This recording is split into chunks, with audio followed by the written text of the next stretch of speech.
လက်ဖက်ကိုတုတ်စားတဲ့လူမျိုးကဘာပေါ်မှာမြန်မာပဲရှိတယ်တဲ့ကျန်တဲ့လူမျိုးကလက်ဖက်ကို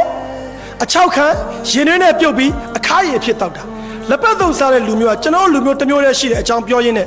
လက်ဖက်တုတ်အကြောင်းရောက်သွားတာလက်ဖက်ကိုကျွန်တော်တို့တုတ်ပြီးစားရင်ဘယ်ထဲကိုထည့်စားလဲဆိုရင်ယွန်း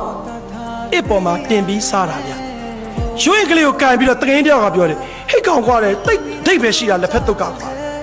ပြောတာရှမ်းတော့ရှမ်းပြောတာကျွန်တော်တကယ်ချင်းစိုင်းဝင်းမြင့်ကြည်စားကွာတယ်မင်းငါမင်းမယ်ကွာတယ်ဒီယွန်းအိတ်ကဘယ်ကလာတာလဲပကံကွာဟာပကံလည်းမပြောပါနဲ့ကွာမြင်းကပားရွာလို့ပြောပါကွာမြင်းကပားရွာဆိုတာမင်းအနော်တာမင်းစောစပြီးတဲခဲ့တဲ့ပထမမြန်မာနိုင်ငံတော်ကြီးပေါ်လက်ဖက်တင်ထားတာကွာလက်ဖက်ဘယ်ကလာလဲစမ်းမြတ်မိတာဟိုကောင်မလားရှမ်းပြည်လို့ပြောရင်မင်းဘယ်ဟုတ်မလဲကွာလေတောင်ပေါ်ဒေသတွေကအကုန်ထွက်တယ်ကွာလက်ဖက်ဆိုတာတောင်ပေါ်ပစ္စည်းကွာမြေပဲဆန်လေးတွေကကင်နေမြေပဲဆန်တို့ပဲလော်လို့မျိုးသီးတို့ဒါတော့ကွာမြေပြန့်ကလာတာကွာလေပဇွန်ကြောက်တွေကင်နေသူကပဇွန်ကြောက်တွေကင်ပြီးသူကပြောတာဒါတော့ကွာလေမြို့ကကျွန်းပေါ်ပေါ့ကွာလေတို့ရခိုင်တို့မြို့ကကျွန်းပေါ်တို့မင်းတင်ရာကြီးဘက်ကလာတာကွာ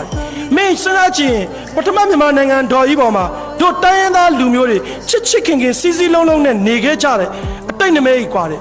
မင်းလက်ဖက်တုပ်စားတဲ့အစင်လားပကန်းခစ်ကြရတာဖြစ်ခဲ့ရင်ငါတို့တိုင်းရင်းသားတွေချစ်ခဲ့ကြတာနှစ်1000မကားရှိပြီကွာစပ်ပြီးချစ်ဖို့လိုတယ်ကွာ